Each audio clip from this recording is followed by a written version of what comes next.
last time. So just see that you have a good presentation, good analysis, a good syndromic diagnosis, and my only request is see that you've examined all the systems. Okay, if you've not examined, please do not commit. It's very, very important. Like we had a patient with dextrocardia, and the candidate kept on telling everything, liver is on the right side, everything went for a toss. What do the examiners do then? So see that you do a systematic examination of all the systems, so that you don't miss anything, and then you can present it well. And if you're not, and always have some diagrams in your uh, case sheet, especially the family chart. Number one, findings in the abdomen, see that you're marked on it. So these are some things that examiners do look into. And again, don't miss the frailty. Nowadays, a lot of emphasis being placed on the nutrition. So don't miss on sarcopenia, frailty as part and parcel of the examination. Apart from all the systems, those 5 systems, add to your the same, the nutrition as well as the sarcopenia and the frailty. And any patient with alcohol, even if it's a short case or long case, see that you've done all the system examination, entire, it can affect any portion of the body, alcohol. So do not escape, and do not commit on something that you've not done. In the exam, you don't have to be apologetic. You just say, sir, I missed it. That's all. You don't have to say sorry and all that. You can just say, sir, I missed it. I missed the finding. Or I forgot to see it. Rather than saying, yes, I've seen it, and then the examiner says, oh, don't tell lies and things like that. Examiners are a bit finicky on this particular issue. So I think that's very important. And like saying no cyanosis, no clubbing, no lymphadenopathy. I think be focused on your particular patient. Whatever is relevant to your case, be focused on that particular case. Okay, don't let it not be like a poetry, that you say everything together, all together. And have quick ways of calculating MELD, quick ways of calculating CTP score. They may just tell you 1 or 2. What do you expect the MELD to be? So you should be able to rapidly fire out what that is. And you can almost make out what the short case is. See, any case with no finding will be a short case generally. So dysphagia, diarrhea, all these will be short cases. But if you have a hepatomegaly or a splenomegaly or ascites, or you have masses in the abdomen, they'll all be long cases. And bedside, you have to be really very fast on your bedside clinics, because that's, they just give us 7 minutes per bed. So 7 4 28, and then the examiners cross over, because we don't have time for the taking, say, 10 or 12 minutes. I think be very focused. That's most important. BT can give few more tips as LVK is joining. Hi, LVK. Code is can Harish, can you just tell sir the code? Harish, I'll just get. Ma'am, can I send a mail to sir? No, just call out. No, just call out. Yes. ECZ BUCZ ECZ BUCT WBF. Okay. Google Meet. Yeah. To continue with what ma'am has said, don't try to write a long case sheet. You will lose a lot of time. Just important points, and if possible, just the sequence of events should be put sort of right arrow like that, and the duration. And if you can put sort of in a pictorial fashion, that will be great, because the long history and all, you put a line and say, started in January 2016, like the next attack in like that. No, it's a line timeline. So the timeline will tell you that, and each attack, each problem is stereotypical. Then you don't have to describe in detail each of it. Okay. And another important issue is that when you have a problem, when you have a patient with an already diagnosed issue, like for example IBD, Crohn's disease, ulcerative colitis, or cirrhosis of liver or pancreatitis, many students have this hesitation to tell that as a diagnosis. But actually, examiners want you to discuss the case as a consultant who is well aware of the diagnosis. So at that point of time, when the diagnosis is already out, already clear, and patient is telling you the diagnosis, the thrust will be mostly on the management. Okay, it will be mainly on the management aspect. The patient will come with some problems related to that disease, and it will be management. Only if the patient comes with symptoms and you have no idea about the diagnosis, it will be like original history, physical examination, discussion, and all those things. Okay, and try to be brief and do not hesitate and do not wait for the examiner's note to continue. You are asked to present, you continue unless you are asked to interrupt. Unless they clarify it or they want some clarification, please do not stop or hesitate. You just present very confidently whatever history you have obtained. Okay. I think all of you have done well so far. I think there should not be any problem whatsoever. Okay. So keep the same tempo. I think all of you will pass in with good marks. That's what I feel. Yeah, and the description of the liver, spleen, and all. When you present, it will tell us how many cases you presented. You know, I mean, we know from the way you present how many cases you would have presented during your course. It's very easy. When you say liver is palpable, and then you say size is this, and then the surface, then it goes. You say liver is palpable in right hypochondrium in the mid-sternal line, 5 centimeters below costal margin in the mid-sternal line. Surface is smooth, consistency is firm, upper body liver, downwards liver. If you go in that mode, that tells us how many cases you have presented, the fluency comes up. So see Yeah. that you Again, have, invincible. yeah, and just see that you have all the points for liver, spleen, and all these, and a mass and the mass. The end of the mass will always be the intrinsic mobility and the plane of mass. This is something that you must mention towards the end of the examination. Don't say vague mass. You say ill-defined mass. Don't, especially the pancreatic masses with interstitial pancreatitis, you may not get a well-defined mass. Then you say a mass is felt, the margins are ill-defined, the approximate size in the vertical axis and the horizontal axis is this, margins are ill-defined, and then start off the same consistency, the surface, the mobility, the plane of the mass, all this has to come forth. I think that's most important.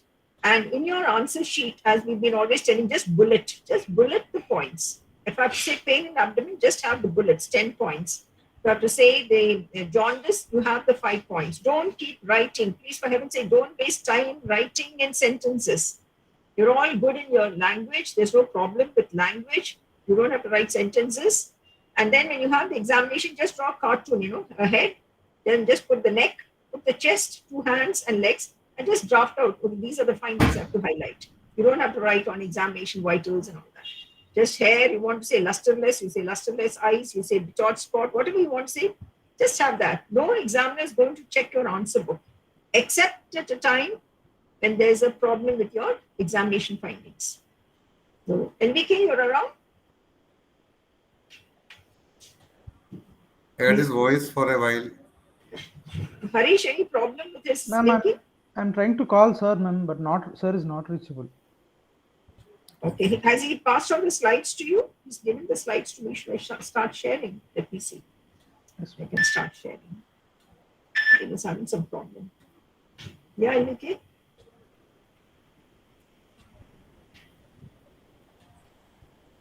Yeah, you just link up and say join the meeting, no?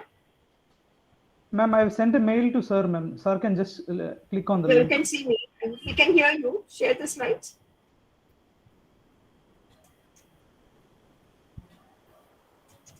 You move out and come back. That's best. That will be better. He has sent you the link again, so just link up that. The same link always, no? Doesn't change.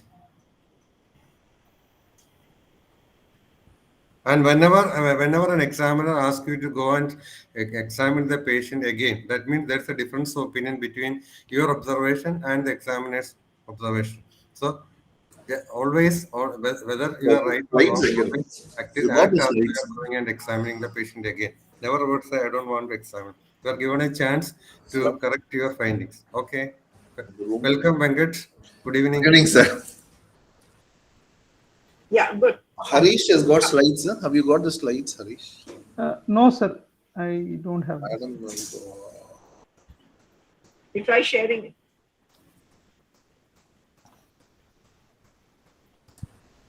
Should I send the slides to you, Harish? Yes, ma'am. Just forward. see slides. First case longer. If you got it, can you slide, please? Yes, sir. 2 minutes, sir.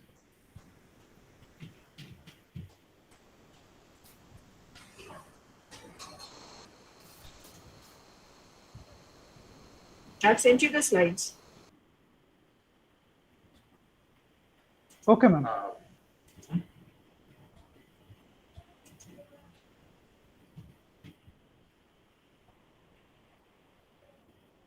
Harish Reddy at Gmail, Linga Reddy. No, that's the one. Yes, ma'am. Yes, ma'am. I've sent it again. Start sharing.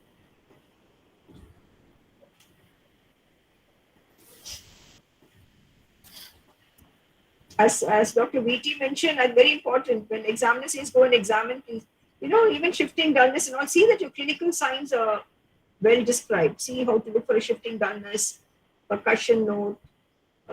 They go up to the postural hypotension. It is sometimes some very, very basic when you understand, but you're wondering why such questions are being asked. But they just want to be certain that you're strong in your clinics as well as examination. Okay, so any questions anyone has, you can just quickly, while we're getting ready with the slides, any doubts you have? Dr. VT did mention known case. So if it's known case, just if somebody says known case of Crohn's disease, you say known case of Crohn's disease if it's a well-educated person based on radiological, clinical, and histological evaluation. Because the patient will tell. And based on the treatment response, that will also give you an information. So in such cases, they're coming to you for management. So it will be a quick move further towards the management. So known cases will be ulcerative colitis, Crohn's disease, known case of chronic liver disease, they'll also be there. Pancreatitis will again have known case. There's only 4 or 5 situations when we have a known case. Otherwise, rest of it will all be a new onset. They'll just be these 4 or 5. No? They will just these 4 or 5. There could be occasional situation where, for example, a person with abdominal pain may be diagnosed as ileocecal tuberculosis and then coming with a poor response after ATT. Then perhaps there will be little confusion. We'll have to change the diagnosis. So unless that known diagnosis is based on sound evidence, like for example, in investigations, biopsy or radiological investigation, etc., or the patient has been definitely on this treatment with a response. Sometimes you may have to think that the original diagnosis may be wrong, but by and large, you don't have to think like that. Only rare occasions, you may have a case of tuberculosis finally treated as tuberculosis evolving into classic IBD, Crohn's disease, etc. And then you will be asked the usual questions, how to differentiate TB, Crohn's, all those things will be the standard questions. Yeah. LVK, you're ready. You can unmute and start. Who is presenting the first case? Harish, who's presenting the first case? Harish? Yeah. Who's taking up the first case, Harish? Yes, ma'am. I'll take the case. Okay, you're taking. Good. Okay. Come start.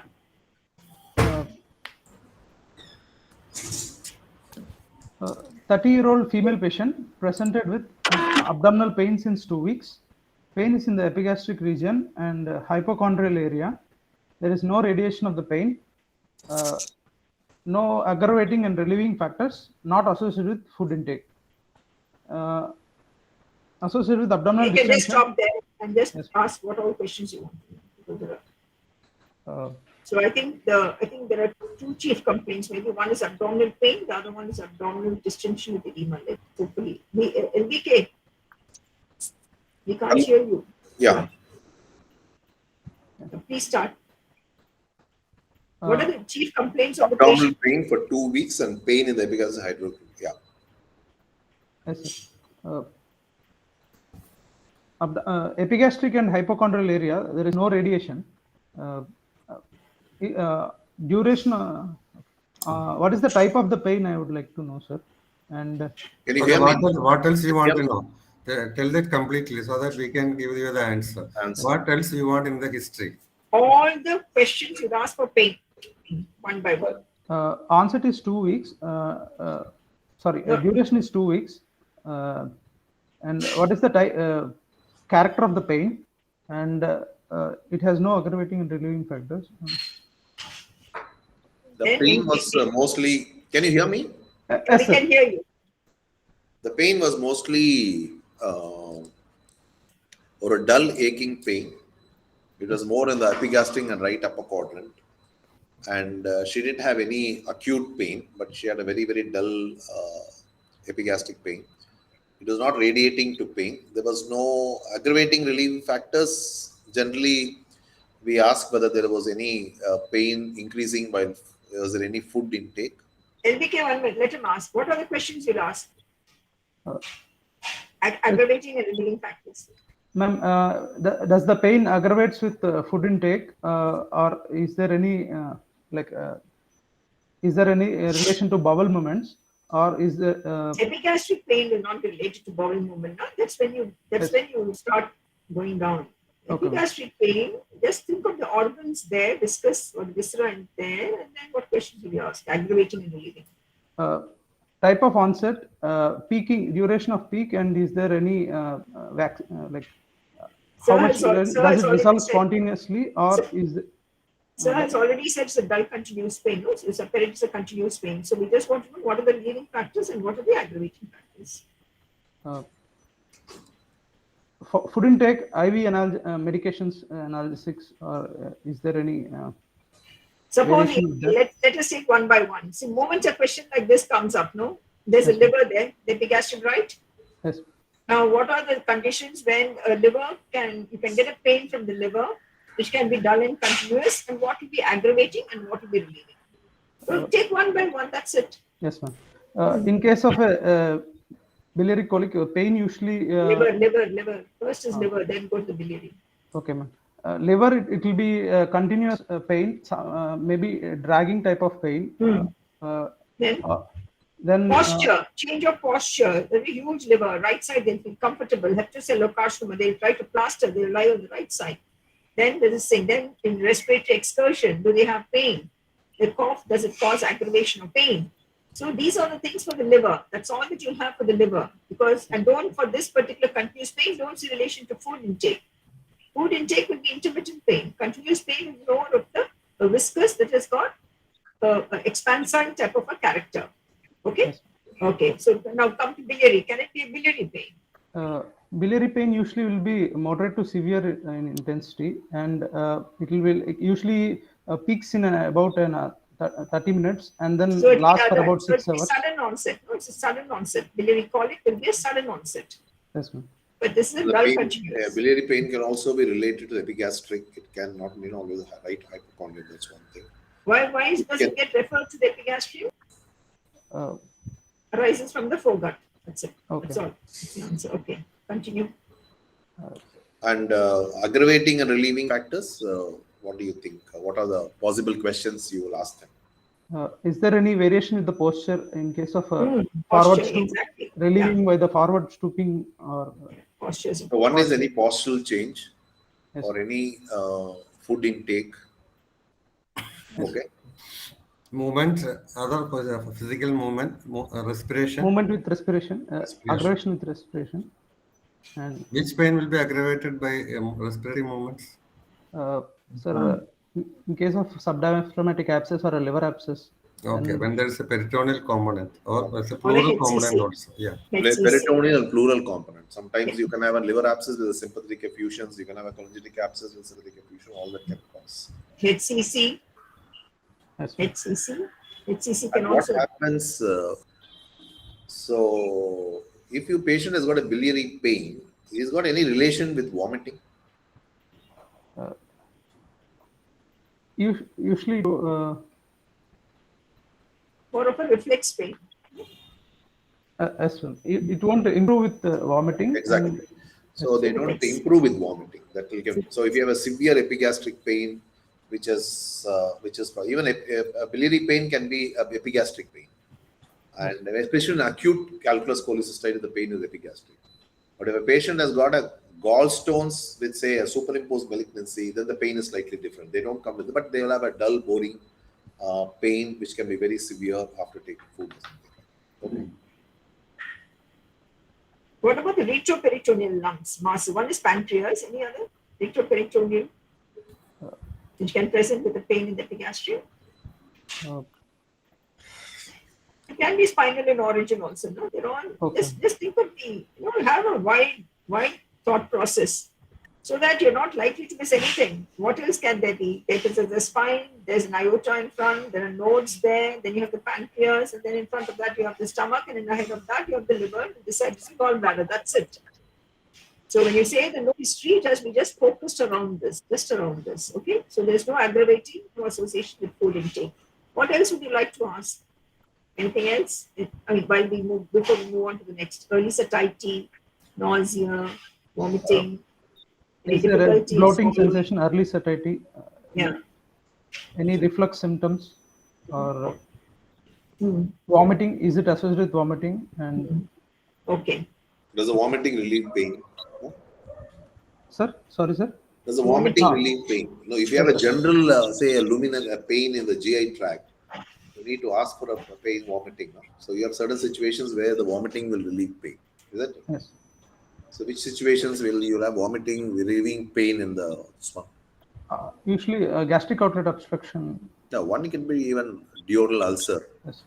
Can produce vomiting, can relieve pain. Then gastric outlet obstruction. So duodenal ulcer is also producing pain. This thing can be then.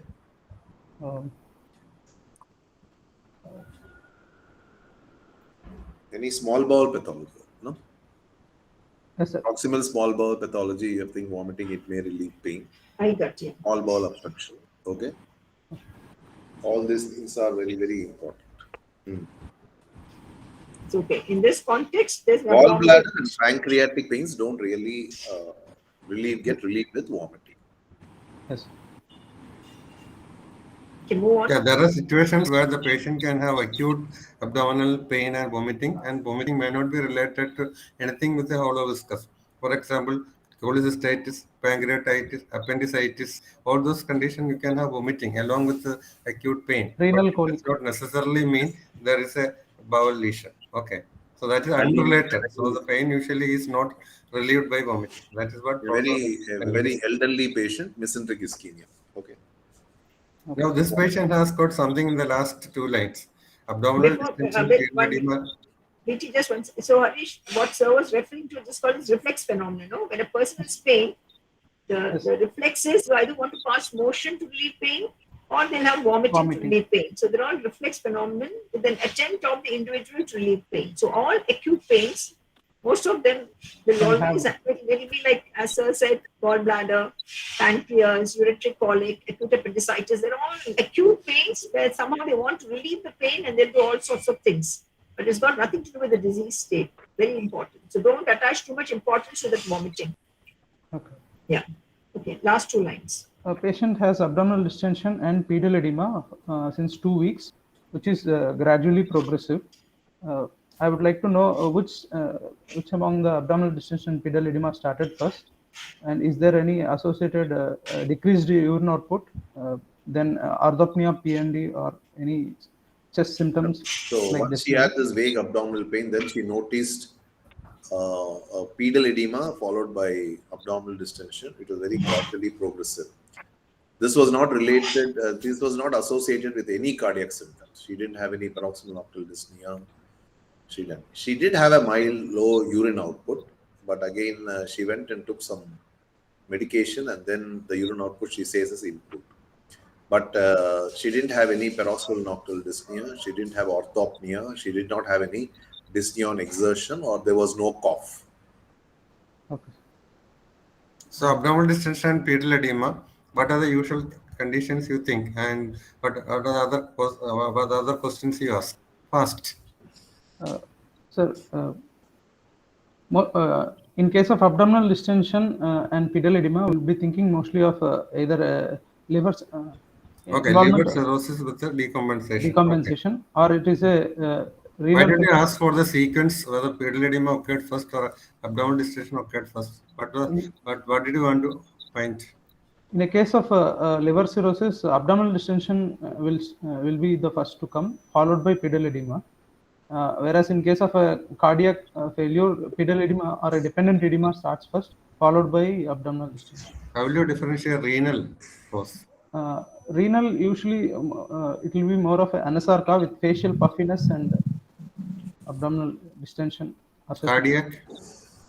Cardiac, to start with, it will be it will start from the dependent or lower limbs with pedal edema and gradually ascends up. Also, it will be associated with chest symptoms like orthopnea or paroxysmal nocturnal dyspnea. Can there be cardiac condition where it is predominantly ascites and very little of pedal edema? Cardiac cirrhosis can cause No, short of cirrhosis. Constrictive pericarditis. okay. Yeah, like outflow obstruction. Yes. Anything which is mimicking hepatic outflow obstruction. Okay, we think of Buddchiari syndrome, but if you have constrictive pericarditis or restrictive cardiomyopathy, conditions like that, there was in olden times endomyocardial fibrosis which used to happen in young kids, and they used to present with massive ascites and very little field edema, and it was cardiomyopathy only. Okay. I think we'll be coming back to our system. So when you focus on these two symptoms, abdominal distension, pedal edema, with your abdominal pain, now you connect. What are the possibilities? So abdominal pain, pedal edema, and One thing which Harish, you said about cirrhosis decompensation, I think we have to also mention hepatic outflow obstruction Okay. for all cases where there is pedal edema and ascites. Okay, the pedal edema may not be related to any hypoalbuminemia because it may not occur because it's acute on. How do you explain pedal edema in outflow obstruction? Hepatic.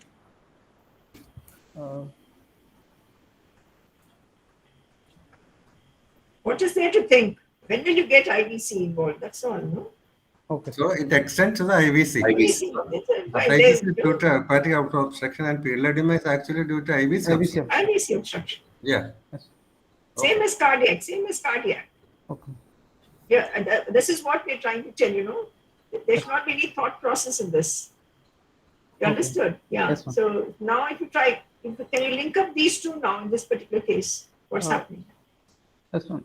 Patient has presented with abdominal pain, which is associated with abdominal distension and pedal edema. Yeah. Okay, So, you already mentioned that, no? so- we are not quite aware of the history. Now connect Yes, sir. 1, 2, Just 3 connect. and tell the points in favor, points against.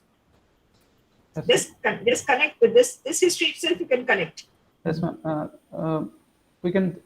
My first differential will be outflow tract obstruction, like Buddchiari syndrome, where there is an acute onset of pain followed by abdominal distension. Do you have that's a point in favor? Any point against?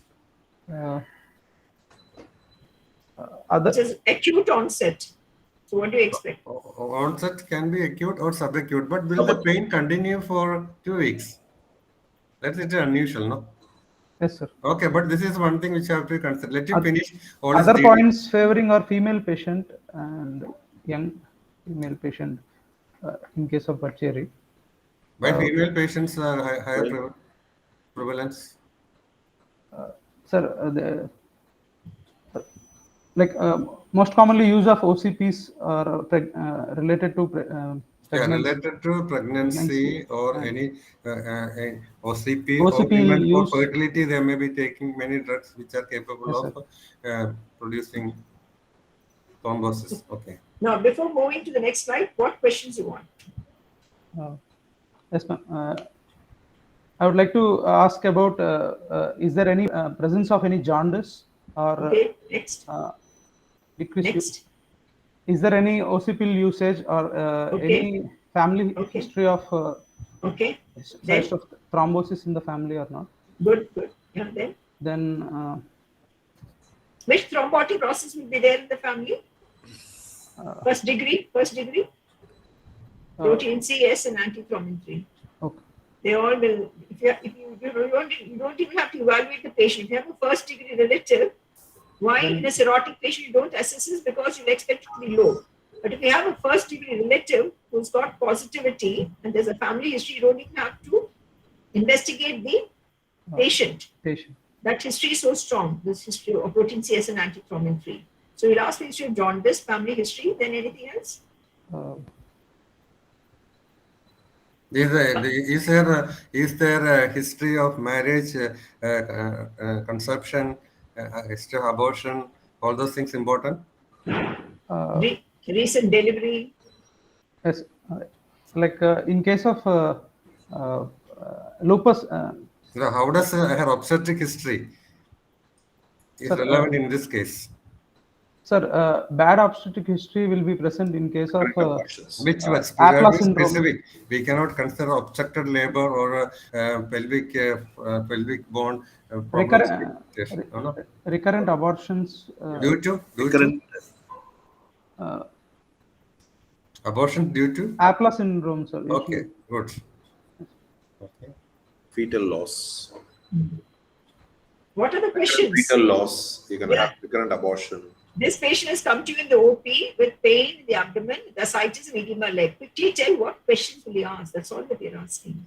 One is jaundice. Now, just hold on to the history. Jaundice. Number 2. What else? GI bleed, abdominal pain, diffuse pain, coagulopathy, bleeding tendency, sleep pattern, any breathlessness or orthopnea, any fever, encephalopathy, sleep pattern, urine. Just you can you are thinking of this as a chronic liver disease. Just finish it off. Yeah. Whether the patient has had a GI bleed, she had any encephalopathy, or all those things. Okay. Yes. We have now said there was no history of any paroxysmal nocturnal dyspnea or something. So if it is not there, and then you think this, you are going to put in a lesion, finish off those history of GI bleed, melena, all those things. Okay. Encephalopathy, all those things. So first you said partial outflow obstruction. Second, so the question related to that. Now the second diagnosis. The question related to that. Think like that in your mind, and then ask question. What will be your second diagnosis? Acute viral hepatitis may present with pain and abdominal. How often in viral hepatitis do you come within 2 weeks with abdominal distension, pedal edema? Number 1. Number 2, if you think of a viral hepatitis, what is the scenario? They can present like this. Fulminant hepatitis only. Patient is not fulminant hepatitis. But will abdominal pain will be the dominant symptom in the pulmonary liver failure? Yeah. No, so jaundice and dominant symptom. Jaundice and encephalopathy.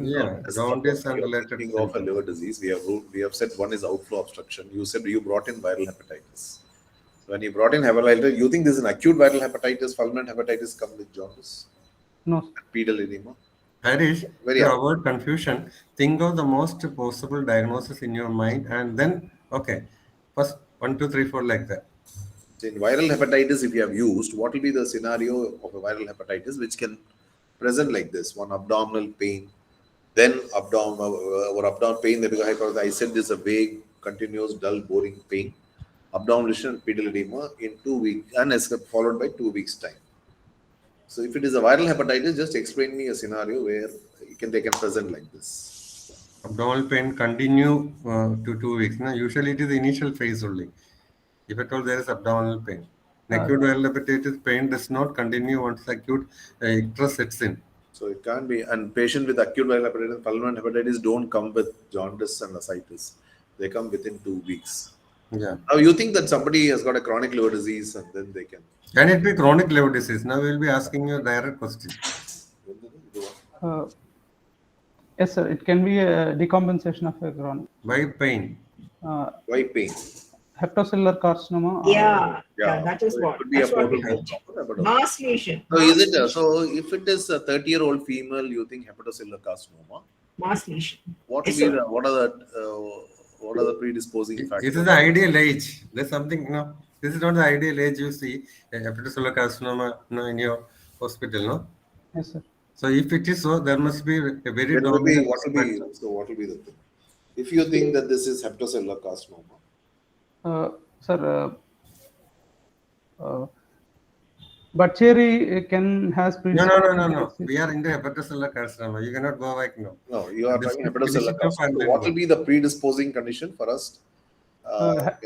Predisposing condition 30-year-old patient. Viral hepatitis. Develop HCC at 30 years of old. Viral hepatitis. Which virus? B and C. B. Okay. B and C. C is very unlikely to come in 30 years and present. B is likely to be present. This thing. If she has got a B and hepatocellular carcinoma, my questions are: When do you think should have acquired our hepatitis B? Would have, sir, early infancy or childhood, sir. She could have had a long-standing hepatitis. Long-standing hepatitis. Then she could have just developed hepatitis, hepatocellular carcinoma with or without chronic liver disease, isn't it? Yes, sir. Hepatitis B can come without chronic Without liver. cirrhosis. Yeah. Can it be adenoma or an FNH? Sir, pain will not be a feature of. Why large mass? FNH huge masses. Associated abdominal distension and pedal See, edema is less yeah. likely. Yeah. Pedal edema and Typically comes with, They'll come with pain, but they'll not come with pain, and ascites, edema. they can be rupture. Okay. Somebody was asking fibrolamellar HCC. We do not know, very uncommon. And somebody also got EHPV. EHPV, this will not be the presentation. EHPV, you don't get pain. Unlikely Liver to is normal. compensate within 2 weeks. No, liver is normal in EHPV. I think with this history, HPV should not be thought of. Absolutely. You are going into dangerous territory. If you say HPV, then that will open up a Pandora box and then it will go beyond control. Or, this is VT or portal vein thrombosis. There's one suggestion. So even PVT, this is not the presentation of. So we are thinking of one is liver disease and say patient having either outflow obstruction or a chronic liver disease. I would think if somebody has an abdominal pain, 30-year-old, then it comes with abdominal distension, pedal edema. Let's say that we are not gone to history of jaundice. What are the other possibilities of this abdominal distension, pedal edema? Apart from liver, what else can come like this? Acute pancreatitis, pancreatic ascites can question, or a malignant. I said no? Tuberculosis of the abdomen. Good, very good. So one of these things can be. So what's the difference between tuberculous ascites and ascites due to chronic liver disease? Tuberculous ascites is more exudative, sir. No, that is all biochemical. Clinically, can you say you have any features to say that this could be tuberculous? It could be. One is history of cough with expectoration. Not necessary. It is not necessary that majority of the times you don't get pulmonary tuberculosis and GI tuberculosis or peritoneal tuberculosis together. Tuberculous, this thing is always moderate. It never goes into one thing that most of the times you see tuberculosis, they don't require tapping. If somebody is requiring a tapping, then most of them it could be either malignant or it could be chronic liver disease. Okay. When he mentioned the pancreatic ascites. Okay, pancreatic ascites, how do you explain pedal edema?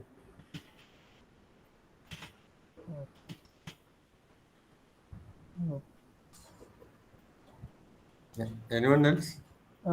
Pain, like reduced food intake. The pain is upper abdominal pain, agreed, and he has a pancreatic ascites, we agreed. Now you have to give us an explanation for pedal edema. And this is only very short duration. In that case, when do you get pedal edema in a pancreatitis? Sir, So, chronic pain syndrome with reduced food intake. Reduced food intake, but that does not happen in the first 2 weeks, no? Yes. Okay, then second session of large quantities of high protein fluid into the peritoneal cavity. Okay, so large quantity of fluid will be sequestrated. So there will be hypoalbuminemia. And the third, I think this is the main thing. So patient will have poor food intake. That's another important cause, but that will take some time for it to develop. They tend Somebody to has said portal vein thrombosis. Develop pedal edema and ascites when there's a long-standing chronic pancreatitis. They have serious steatoria, and the creatoria, which is supposed to have protein, is very, very late into the disease. Okay? Late. So they will have steatoria, as well as if they have recurrent pain due to chronic pancreatitis, then the food intake comes back. So that's how you develop. So you don't develop suddenly offline. In acute pancreatitis, of course, if there's a necrosis and a disruption, it comes. But that also takes about 3-4 weeks before you develop. Harish, yeah. So what will be the difference in ascites between ascites of liver disease versus non-liver? What is one important question that you would ask? Urine output. Decrease in the urine output. Urine output, yeah. That is the first thing. In fact, the first formative of a chronic liver disease is first is decrease in urine output, oliguria. So if the urine output is normal, then it's less likely. It can be a Buddchiari because liver is not so well, it still retains its function. But what gets excluded is once you have oliguria, it rules out almost your peritoneal tuberculosis, malignant ascites, all this. The moment the person says, I'm passing adequate amount of urine, will almost negate the possibility. But in patients with outflow tract obstruction, you can still have a normal urine output because it's not the same. The mechanism is not the same as in cirrhotics. Okay, just remember that. And it will be slowly progressive in tuberculosis, where here you'll have repeated tapping. These are some of the questions that will give you a clue about what is the type of ascites in this particular case. Ma'am, somebody has asked a question about PVT. I think we just told one. I've answered that. Okay, I think they're just chasing that. Let's keep moving with the discussion. Okay. I've answered that. Now what? Now link up the jaundice in this patient. 1 week jaundice. Link up. Let's discuss of jaundice and eyes and urine for 1 week, which is gradually progressive, not associated with itching or clay colored stools. Likely this is a hepatocellular jaundice with the background history of pain and abdominal distension. Our differentials of Buddchiari and HCC will be the first. Buddchiari, yes. Buddchiari will come. And any other history you want to ask? As you should complete of the history of, I told you, Madam was telling. Yes, ma'am. History of GI bleed or hepatic entry. Is there any altered sleep pattern or is there any associated? She didn't have any altered sleep pattern. There was no melena. There was no hematemesis. Okay. She didn't have any features of any encephalopathy. I think for all the other questions that are being asked, I think just autoimmune hepatitis. In all these patients, don't keep asking. The important thing is the onset is with pain and then the ascites has come in. Follow that sequence of events. I mean, autoimmune hepatitis will never present as abdominal pain and then you get ascites. So just follow that sequence of events. Portal vein thrombosis will never come as a DD. EHPV will not come as a DD. Dr. Meety and we've been just trying to tell you that once you know there's a diffuse pain, upper abdominal pain, continuous pain, it is a stretch on the liver. That is it. Maximum will be maybe it's a gallbladder. That's it. But when you have the ascites after that, it is straightforward outflow tract. I don't think, I'm sure we are not deviating from the diagnosis the way the case is going up, moving forward. So please, for heaven's sake, do not consider autoimmune hepatitis, delay. All these will manifest with jaundice and then they'll get the pain. But in this particular patient, the onset is with diffuse pain, upper abdominal pain, epigastric and right hypochondrium, and then the patient has developed ascites edema leg, and then the patient has developed jaundice more recently. So for just, let's move on, okay? Then we'll answer your questions.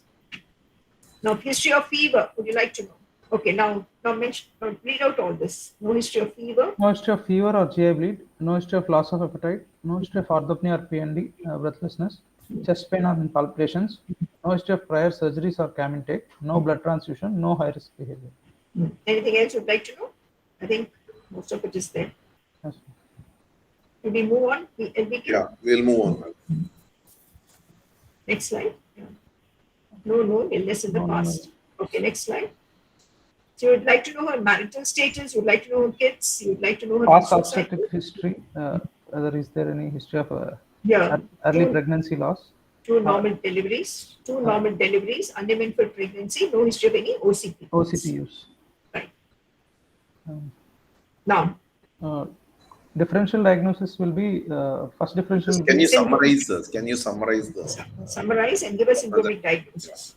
30-year-old female presented with diffuse right upper quadrant abdominal pain, followed by abdominal distension and pedal edema, and associated with Jaundice. followed by jaundice of 1 week duration, with non-cholestatic.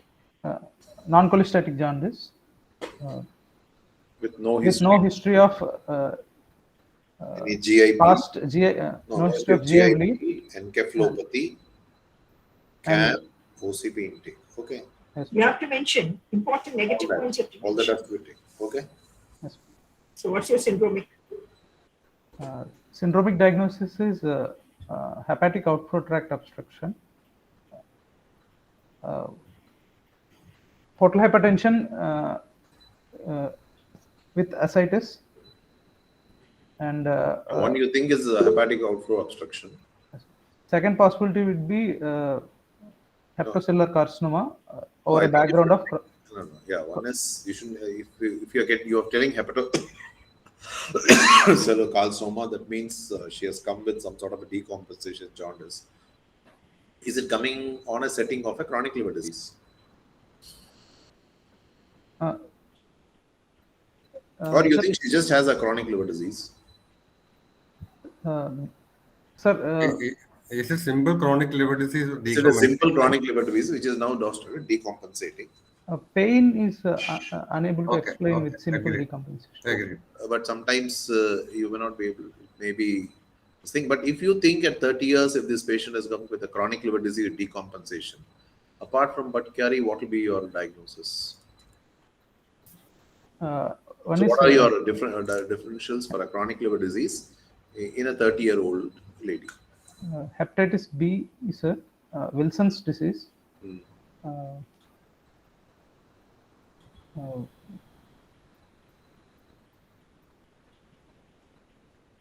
Autoimmune.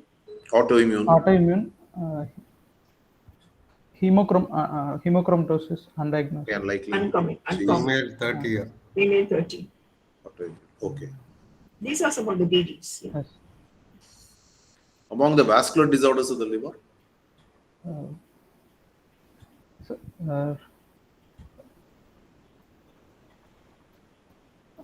other than outflow tract no, yeah. obstruction. Any other vascular disorders of the liver can come in here. One you said is Buddchiari. Second. Just keep all the portal sinusoidal vascular disorders in mind and just see whether any of them are coming in your DD. Pain cannot be explained with. That's why. No. Give the DDs of the Can portal always be sinusoidal and then. So if she had some PSVD, then with the sudden onset of portal vein thrombosis or an IVC extension, you can explain always this. This thing. Yeah, somebody has said sinusoidal obstruction syndrome. All those things, because as I tell you always, they will keep on hiding the cam for a long time. Okay? Unknown cam. 50%, 15% of it will not know. They will not give a significance to that. So you have to keep on asking for that. So these are the other differential diagnoses you need to think of. Let's move on to If they ask you, if you want to think apart from the liver, any other diagnosis in a patient who has got ascites and a pedal edema, what are your options here? What are your differential diagnoses? Say non-liver causes. Ascites and pedal edema, malignancies can cause. Tuberculosis is a possibility. Malignancy is a possibility. 30-year-old lady coming with malignant ascites, what are the possibilities? ovarian, no? It's common. Yes. Ovarian malignancies are pseudomyxoma peritoniae, lymphoma. Effusive lymphomas, they can come with ascites. Yes. Sometimes see a stomach with peritoneal. Peritoneal or Krukenberg tumor. We never know these things. Okay. So maybe this is what I think I would do. Anything else, VT sir and madam? I think unless you are asked, you should not volunteer malignant because pedal edema is not very early in the onset of malignant ascites. No, pain is okay, ascites is okay, but if pedal edema occurs within a short period of onset of abdominal distension, there has to be a systemic component like hypoalbuminemia or a sodium retention or something has to be there, or venous thrombosis. Yeah. I think he has covered most of the DDs. Yeah. So, which one will you bet? HCC or CLD?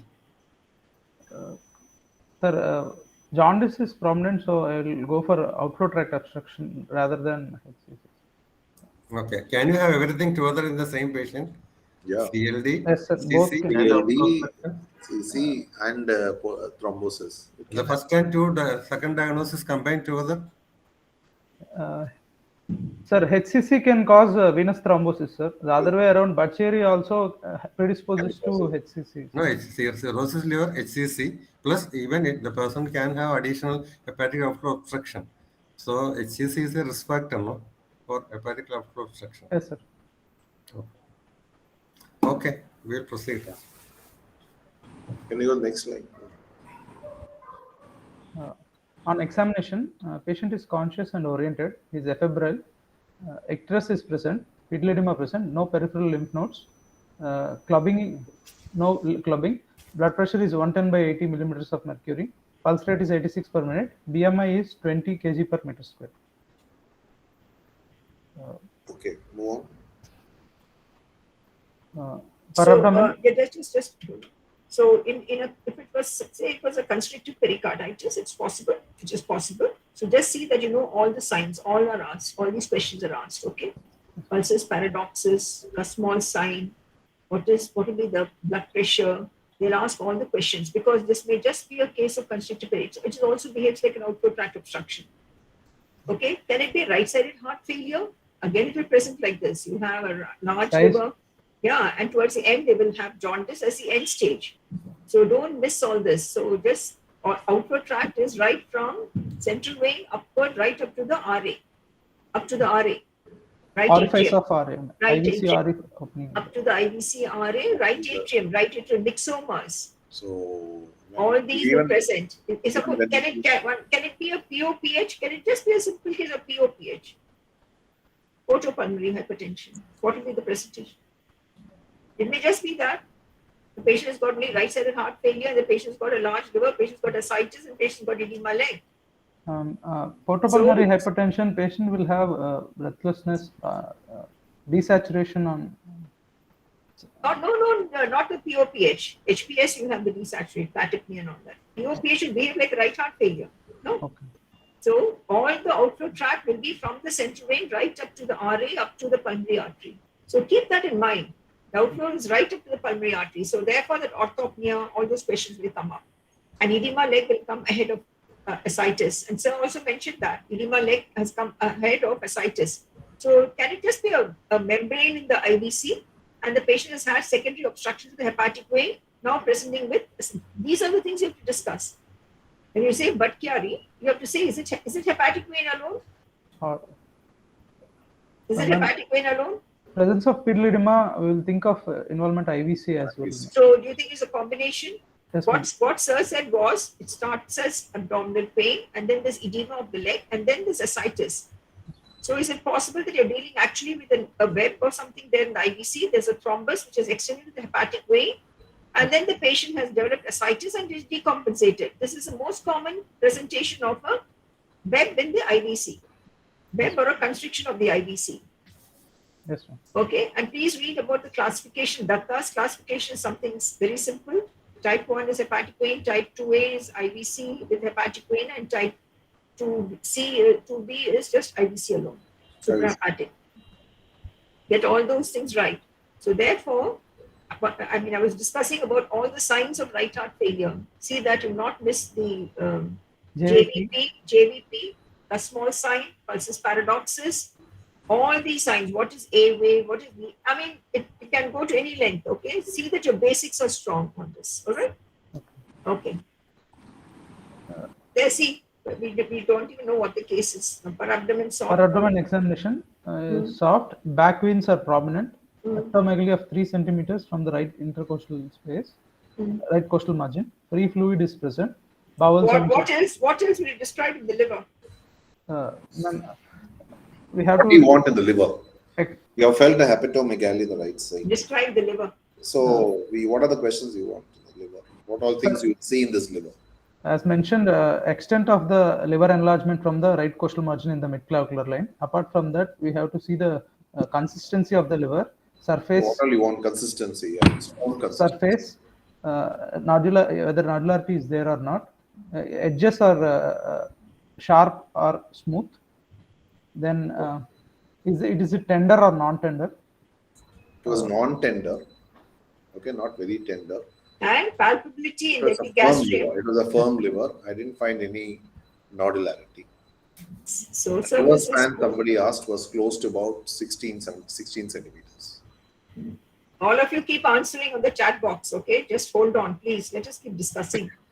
Now, what are the other things to look for this patient? And in the examination, please look at the JVP and do the hepatojugular reflux in these patients. Okay. What is the difference between hepatojugular and abdominal jugular?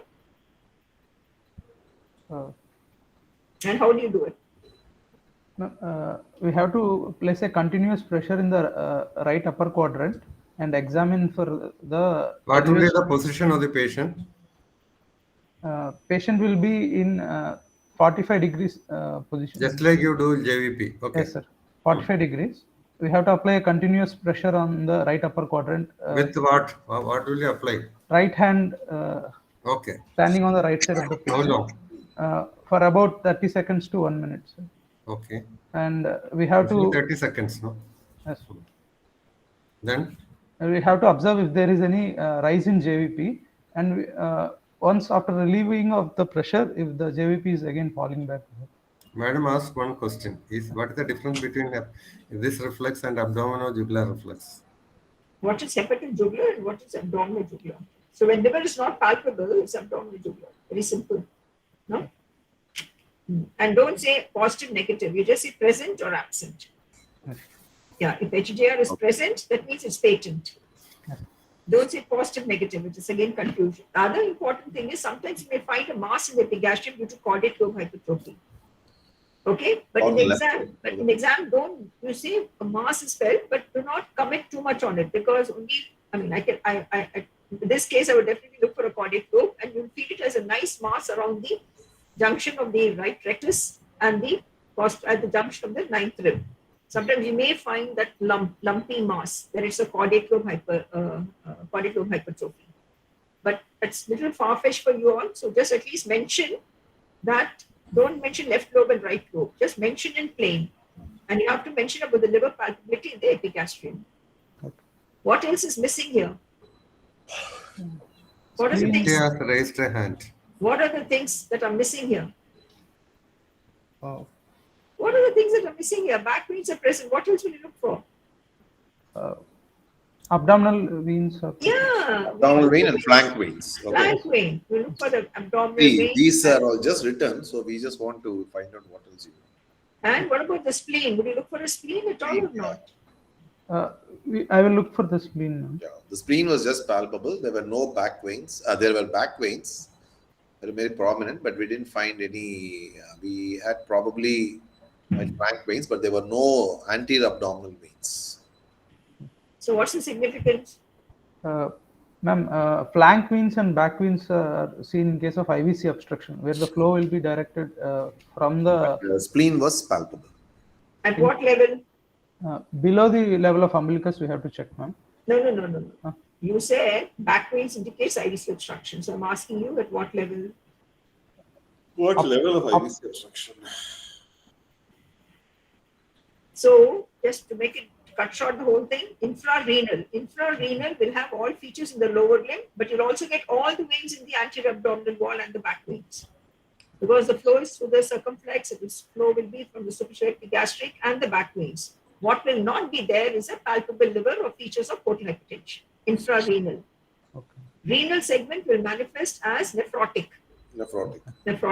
And in a male, you may find varicocele of the left testis. In suprahepatic, that is suprahepatic means above the insertion of the hepatic veins, it will have features of portal hypertension and will have features in the lower limb. Lower limb, pedal edema. You got it? Yes, ma'am. The 4 signs you look for is hyperpigmentation, varicosity, non-pitting edema, and stasis ulcers. 4 findings in the lower limb. Hyperpigmentation, varicosity of the veins, stasis ulcers, and non-pitting edema, lymphedema.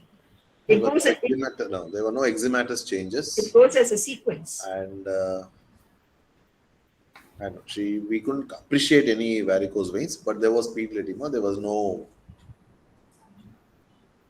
Fine. So we did not find any longer because the whole edema pedal came in 2 weeks' time. What was HGR indicate? Pardon? Hepatojugular reflux. hepatojugular reflux, Hepatojugular reflux was absent or Manish, present? do you remember? Or what? Must be absent. Has to be Maybe absent. I think. Must be absent. If you see the back veins, then it has to be absent. It's absent, man. It's absent. So what's your diagnosis at this stage now? This is outflow tract obstruction. Most No, likely no, both say involving now you say it is She's got a spleen palpable. She's got ascites. IVC obstruction, suprahepatic. You can almost come to a conclusion with features of portal hypertension. Portal hypertension. With probable hepatic vein block. And she has developed jaundice. Okay. So she has got jaundice. She's got a hepatomegaly. She's got pedal edema. She's got ascites. And she's got a back veins. So I'll just tell you, so if this is the IVC and you have a web here, so what happens is the blood flows up to here and then there's a stasis. So there's a stasis thrombus that occurs just below the membrane. Okay. And as the years go by, this thrombus suddenly empties into the hepatic vein. And that's when the patient decompensates. Have you understood? yes, ma'am. This is the IVC. This is the RA. Then there's a membrane here, say, for example, suprahepatic IVC obstruction. The blood is coming from below to the IVC. It's not able to go, it goes to the collaterals, but there'll be a stasis thrombus. So long as the stasis thrombus doesn't affect the hepatic vein, the patients will not have jaundice. But once suddenly there's an involvement of the hepatic veins, there will be sudden decompensation, just like PVT. PVT on that side is equal to extension of the thrombus into the hepatic veins on the suprahepatic segment.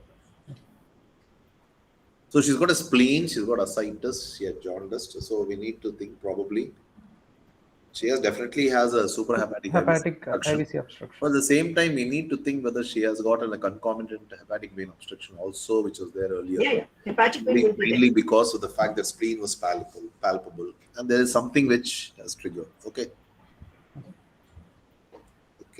Any other differentials you would like to consider? I don't think there are any other differentials. We had to harp on too many differentials in this. Yeah. BT, any differentials other than this? No. I think with this we have to focus on IVC. Yeah, focus on IVC and hepatic vein. Yeah. So can we go to the investigations, please? No, 1 minute. So what are the 2 or 3 investigations that you would like to know to come to immediate diagnosis? Ultrasound abdomen with portal vein and hepatic vein Doppler. And what are you looking for? I look for the thrombosis in hepatic veins and any collaterals are present. Then IVC extension. Start systematically. When you place the probe, first is the liver. Yes. Get the echo, whether it's coarse or it's not. Whether it's coarse, does he have I will surface check for the size of the liver. Then I will see the echo texture.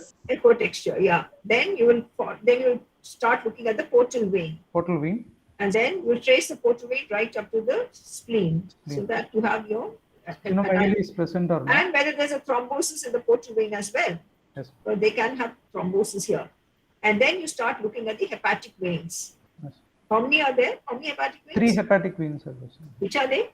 Right, middle, and left. No? Good. So right, middle, and left. And see the insertion into the IVC. IVC. Right?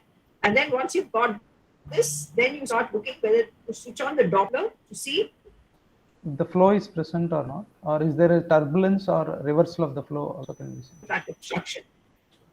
Not reversal, monophasic. Is it monophasic or biphasic or triphasic? So that is what you need to understand.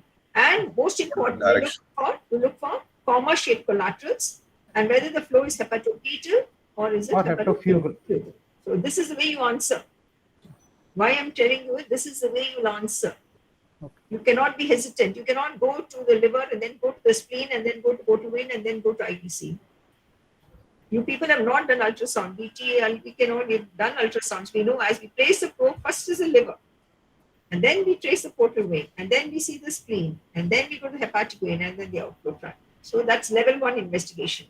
Then what else? Next will be, okay, I think we need that. Okay, let's move on. Baseline investigations, what do you want? Baseline, liver, apart from complete hemogram, I will do the hemogram. Is there anything which is relevant? Yeah, importance of hemogram. In this case, that's why I asked the question. Here, apart from protein becomes hemogram, dangerous. what are things you want to look for? So Sir, sorry, sir. Can you repeat the In the question? hemogram, which So one here you we have want, given you that which this one will be most possibly a relevant? hepatic vein outflow obstruction. So that means there is some. Is there a need to do a hemogram? Should we do a hemogram first of all? Harish is getting worked up. See Just whether relax. Just No, no. relax. hemogram, what do you Okay. want? To do? You What want is Here, the sir, hematological this is abnormality associated with the hepatic outflow obstruction? obstruction. What is the usual genetic abnormality? myeloproliferative disorders. Okay, so what will be the abnormality in hemoglobin usually? So I have Hemoglobin already may be blood to very let high, out. sir. Okay. Or Polycythemia, no? polycythemia, Yeah, the clue for leukocytosis, polycythemia. platelets may be low. Yeah. Or it may be also sometimes high also. Yes. Okay. No, platelets may be low if there's a portal hypertension, but if you Portal find the hypertension. platelets are really, platelets are, let's say about very high thrombocytosis, also you need to look. So here your answer should be, you want to look at the hemoglobin. So there are two scenarios. One, you can have a polycythemia vera, or if the patient has got a long-standing chronic liver disease, Anemia. you may get an anemia. Anemia. The important thing, what you want to look at the leukocyte count. Again, when you have a polycythemia myeloproliferative, you may get a leukocytosis, and where is this thing? Or number three, if you have a very high thrombocytosis, you can be a myeloproliferative syndrome of that. So you need to look into these and say, or you may have a low plate if the patient is already cirrhotic or something. Okay, number one. PNH is a procoagulant workup. We don't look at PNH at the CBC at all. Somebody said PNH. That's a part PNH is of not the easily found out procoagulant by workup. routine If you have tests. established the diagnosis first. Yeah. Okay. This is what you expect to take. Then we do a prothrombin time, isn't it? Yes. And The then prothrombin can be normal or it can be prolonged. Yes, sir. So if your prothrombin time is prolonged, Then we have to do for the thrombosis workup has to be done. no. The prothrombin time is prolonged. That means she may have an underlying chronic liver chronic liver disease or cirrhosis. The thing you want to look at is we don't look at the prothrombin time. Previously, we used to have APTT, partial thromboplastin time. In this procoagulant workup, you will all note that your patient value be less than the normal. And that's the time used to suspect that patient may have procoagulant. But now the clinical hematopathologist found that it was not useful. So they have now completely stopped doing APTT. But that was the clues used to give it to us when we were doing, I think, if you have a procoagulant stent, if your APTT in the patient is less than the control, then probably you need to think of a procoagulant state. That's what was earlier. We didn't have so many assays that point of time. Okay, that's what you need to answer. Can we go? and you ask for liver biochemistry. No? Yes, ma'am. Liver That's all. That's important. So I think these are the few important. The rest will all be etiology workup thereafter. Then we have the report. upper GI endoscopy also. Yeah, we'll come to this. Just see what. So on read out. Hemoglobin is 7.8. WBC is 18,000. Neutrophils of 88%. MCV is 62 low. Platelet count is 93,000. INR is elevated 2. RBS is 117. Peripheral smear shows microcytic hypochromic blood picture and CRP is positive. So there is the So what do you think she has got now? There is anemia and thrombocytopenia with leukocytosis. Okay, PTINR? INR is elevated, sir. Coagulopathy. PNR is prolonged. Don't say elevated. PTINR is prolonged. PT prolonged. So what do you think she has got? She's having acute liver injury, sir. At this stage, Come on here. How do you say liver injury with CBC? Here, I've just now discussed. Here, hemoglobin is there, low, platelet is low. Bicytopenia. Part of a hypersplenism. She has got a spleen which is palpable. PTINR is prolonged. So that means she has got a loss of synthetic function of the liver. So if it has got only IVC thrombosis, would you expect this? No, sir. No. So what could have happened? It is a IVC thrombus extending into the hepatic vein. Or the underlying chronic liver disease. Otherwise, this could have been an underlying Chronic liver disease. So what could have precipitated a chronic, if she's got IVC thrombosis, what could have precipitated a chronic liver disease when you're thinking of a Buddchiari? She already has a pre-existing hepatic vein thrombosis. Okay. You think how many hepatic veins would have been blocked by now? At least 2, sir. Minimum of 2, then only. All the 3 would have been blocked. Even if you have one hepatic vein problem, collateral forms, they don't decompose. So maybe all the 3 hepatic veins are blocked. So now tell me a scenario, what was happening? So possibly she has got a chronic Buddchiari, Yes. a sudden onset of IVC thrombosis. Extension into IVC. Decompensated. Okay. Okay. Yes. Or some other trigger. So this is how you need to really build up this. CRP positive, I don't know, and neutrophilia may present that she may have an infection. Infection. So on this infection, patient has got ascites, so she could have.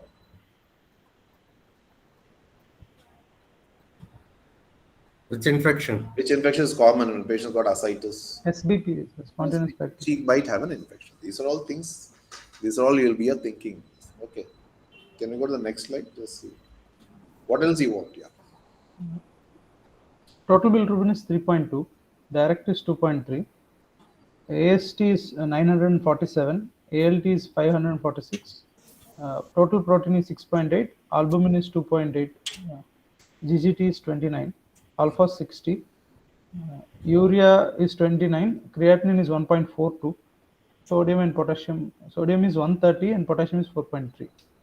So he has got a AST and ALT are elevated more than 10 times, sir, along with elevated bilirubin. She is also having low, reversal of AG ratio, and so reversal of AG ratio says that she's got chronic liver disease. That why is AST at nearly 1000? Maybe now there is a new thrombus causing the outflow tract obstruction. That so explains a new thrombus, which is now probably caused a elevation in the liver injury. Ischemic hypoperfusion, which has pushed up both the SGOT and SGBT more than 10 times amount. So any other possibility? Any other possibility she can have? Just think of all the 4 conditions. Just other possibility. What a patient can have 947 and 546. Keep all the 4 ischemic hepatitis is a what is ischemic hepatitis? We already thought there is a hypoperfusion because of new thrombus. She never had any hypotension all to say that she has got ischemic hepatitis. What else can cause like this? We have already discussed that she possibly has got a chronic liver disease because she's got a low platelet, she's got a spleen. What else could have happened? AG reversal, and this thing is there. What else could have happened? In a chronic liver disease, suddenly the AST is more than, say, around 1000 and ALT is 546. What are the possibilities? So, superadded viral infections. Yeah, superadded viral hepatitis, no? It could be B or A and E. Could be B. Should have been B positive, she got have reactivated. Or it could be A or A and E. A or E. Yes. It's a positive thing. Or what else can produce this? Always never forget DILI, drug-induced liver injury in these patients. Okay, you need to think of something. As Madam was telling, 50 to 55% will not tell you because they will not consider it as a drug. They will be taking some kashayam, lehiam, some churnam. We will never know these things. One is DILI, then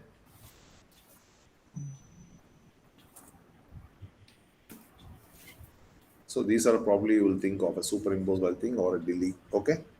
Creatinine is slightly high. Okay. 1.4. Okay. Next, HbA1c negative. All markers negative. Okay. Move on.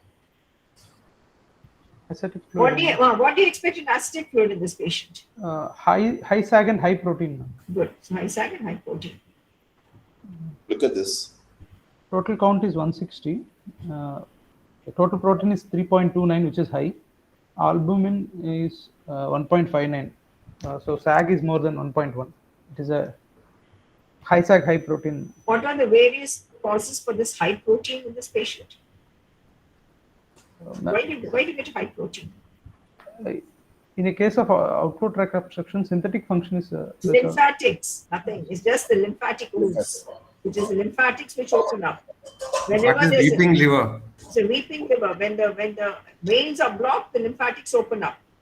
It's got nothing to do with any other thing that you consider. It's not due to underlying liver disease and all. This is classical, exudative. People have done laparoscopy and they've actually seen drops of lymph actually pouring into the peritoneal cavity.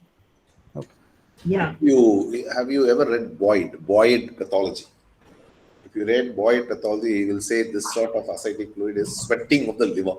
Yeah. D.K. Lymph Barker. sweating of the liver. You Yeah. should read that classical Boyd pathology for vascular disorder of liver. That's an old book of pathology. I don't know whether you've seen this. D.K. Barker from He read Holiday Boyd, Institute. B-O-Y-D, Boyd. He will say what is called the sweating of the liver. So there will be a lot of obstruction. Because of vascular obstruction, there will be backflow and there will be lymph which is coming out. That's why I think this is this. So therefore, just read a little bit of the lymphatic drainage of the liver. Okay, so D.K. Bhargav had done a lot of studies in AIIMS and that when we were students, and he's the one who described lymph cysts on the surface of the liver. Lymphatic cysts, lymph cysts on the surface of the liver, and they'll be dropping into the peritoneal cavity. And as Dr. Vitti mentioned, they used to call it as a weeping liver. Okay, and what will be the fluid? What will be the nature of the fluid? It will be chylous. It will be chylous. It will be typical milky. So you'll almost get a milky. What's the most common cause of a milky liver? Milky ascites? Cirrhosis. Cirrhosis is the most common cause of a chylous ascites. Okay, next. So what should you do now? Next. Can we have the next one, please? TSH. Okay, this was just done a part of your thing. All Can you go to the next slide? Next slide. Ultrasound abdomen. Mild hepatomegaly is present. Caudate lobe hypertrophy. Hepatofugal flow in the portal vein. Partial thrombosis of the IVC, right and left hepatic vein thrombosis, and moderate ascites. So what should you do next? Doppler has been done. Doppler confirms the findings. Next. Yeah, Doppler's confirms. Next. Imaging for CCT abdomen to look for any web or narrowing that can be treatable. And upper J endoscopy. You are seeing the hepatic vein thrombosis, and you have a partial thrombosis of this one. Okay. But you need to know the liver, no? They're not mentioned about the cirrhotic nature of the liver. Can you go to the CT? CT. So you need to know the cirrhotic nature of the liver. Endoscopy did not just show a prominent this one. CT abdomen, we don't have pictures. Dhanush? No, go. I just go there. CT was taken outside, sir, so we don't have pictures of CT abdomen, sir. IVC gram is only taken here, sir. Okay. No, just go to the CT. Read the CT findings. Liver is enlarged in size with caudate lobe hypertrophy, heterogeneous nodular enhancement seen. All three hepatic veins occluded. Both intra and infrahepatic part of IVC appears occluded. And dilated gastroesophageal, splenorenal, retroperitoneal collaterals, suggestive of Buddchiari syndrome. So what has happened here? So what does she have? Sir, there is all we then made a clinical diagnosis. So, no, madam made a clinical diagnosis. So because she had ascites and all, she thought IVC is obstructed, means both the infrahepatic and both even the suprahepatic IVC was also occluded. And we said because she has decompensated and she had features of cirrhosis of liver biochemically by prolonged prothrombin time, because all the three hepatic veins are blocked. And she has got dilated extravasal splenorenal and retroperitoneal collaterals, which are going on. Okay, so just a tip here, okay? When collaterals are huge, you may find an empty IVC, okay? You may get a false information that the IVC has got a long thrombus. Supposing there are huge collaterals, retroperitoneal, vertebral, plexus, all these collaterals are huge, then there'll be whole siphoning of the blood coming to the IVC into the collaterals. And you will find actually an empty IVC when you do an angiogram. Keep that in mind. Okay, Yeah. we'll go back to them. Okay. Anish, can you tell me what has happened here now? What does she have? Has she got an acute Buddchiari or a chronic Buddchiari? Sir, considering the cirrhotic features, the patient is having a... Again, look at the dilated gastroesophageal, splenorenal, retroperitoneal collateral. Chronic, no? Chronic. Chronic Buddchiari. Chronic hepatic vein thrombosis. Okay? Yes. Which has gone into cirrhosis. And possibly the IVC could have been involved now. exactly. Extension. So it could have been acute IVC thrombosis. How to differentiate acute BCS and chronic BCS? Very Presence simple. of When you portal do a thing, hypertension. there are no collaterals. It is just to be a thing. And whenever you do a CT in acute thrombus, it will be enhancing. Okay. Here, what happens is all the hepatic veins will become occluded. They become very fibrotic and thin. If you have an acute hepatic vein thrombosis, the thrombus will definitely sometimes enhance on the thing. You will not see any intrahepatic collaterals or anything. You will not see collaterals when it is an acute Buddchiari. Okay. And by CT, you'll be able to make out the thing. If you do a CT as a chronic Buddchiari, most of the time the hepatic veins are very, very irregular. They'll go through. Okay. And you will think as it is a fibrotic scar. In an acute Buddchiari, you will see the thrombus in the hepatic vein, which is enhancing. And we will not this one. How to explain in this patient means what? I don't understand what is. How to LBK will take up the questions towards the end. Later. This time, let's keep moving. Who's the other candidate who's taking up the So management? now the CT shows chronic Buddchiari with an IVC thrombosis. Who's the next person taking up? Pain in this patient is possibly the recent IVC thrombosis when she started defecating could have caused enlargement of the liver or congestion and could have produced a pain. Okay. The next candidate can move in. Next. How to manage this patient? We didn't know because the IVC occluded, so we thought it could probably be an IVC thrombosis. So we went ahead and did an IVC gram. Can we have a look at it? Because she was very young. She was only 31 years. Can we have the next slide? Just see. See, what was happening here was actually all the three. Can we got the report? All the three hepatic veins were completely. That was a spider web pattern. Yeah. And Actually, the infrarenal part of the vena cava was actually draining through her via collaterals. That's what I said. That's what I said. Including collateral. Yeah. So the whole collateral will drain through the collateral. So that means there is. When we injected from below, we saw the hepatic veins. Infrarenal is completely blocked. We couldn't access it, and there are a lot of collaterals which are draining into the heart through the infrarenal. So again, when we pushed it from above, then there was a suprahepatic portion of inferior cava, which the interventional radiologist felt that could have been a recent thrombus, and hepatic veins were already were this one. So in such patients, what we do is we take the catheter right up to the site of obstruction. Okay, if you inject at the lower end, when you inject at the lower end, we get a false information. You see on the right thing, you don't see the dye which is going up and it's not filling up any of these hepatic veins. But when you inject it, look at these collaterals on the right side. Big collaterals which are draining paravertebral into the paravertebral plexus and going into the heart. You can see that the IVC is completely blocked in this.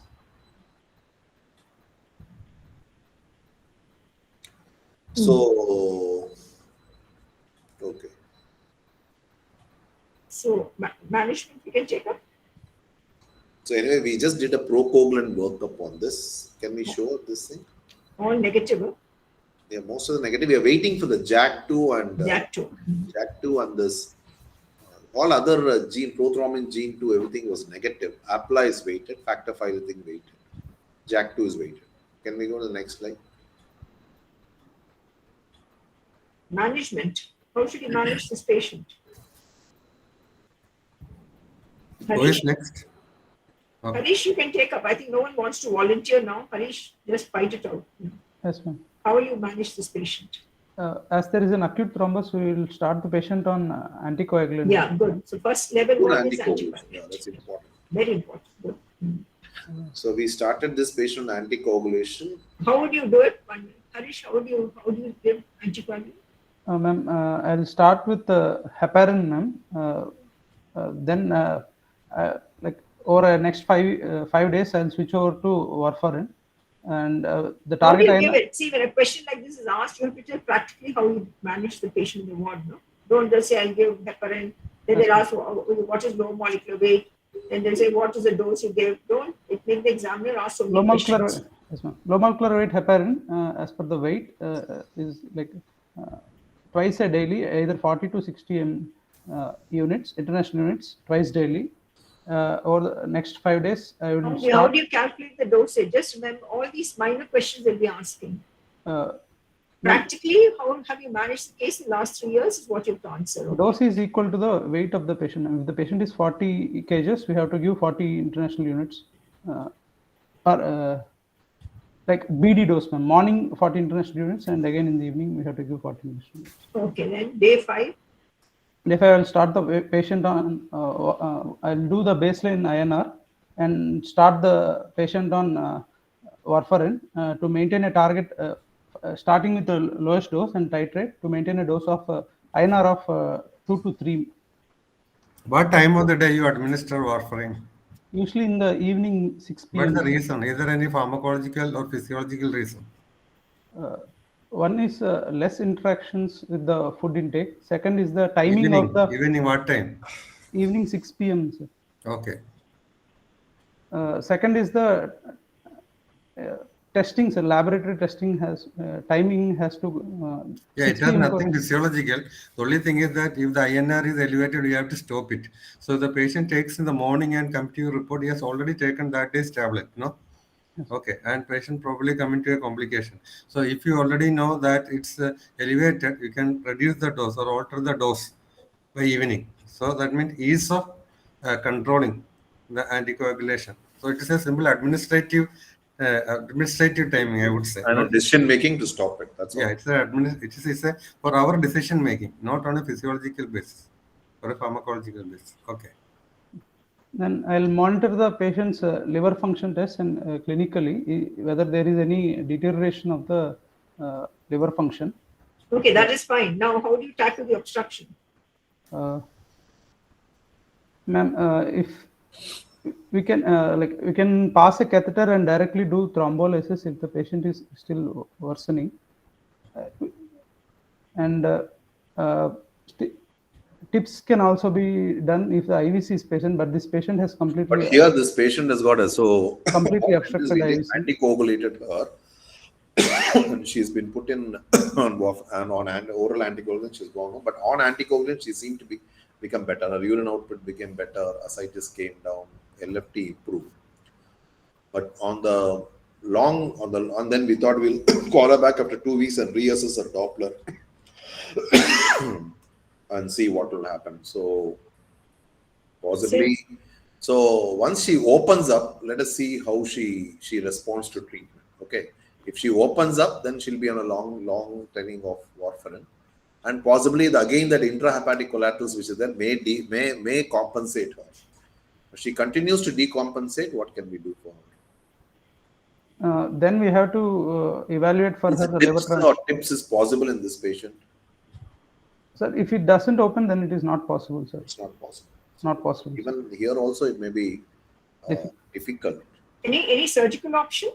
IVC block, mesocaval shunt can mesoatrial. The possibility here is Cava is not possible now because Cava is already blocked. Yeah, blocked. And Cava is gone, and here the patient has already got a chronic liver disease. So hopefully, this acute insult probably comes up. She may become compensated. Then we follow her up.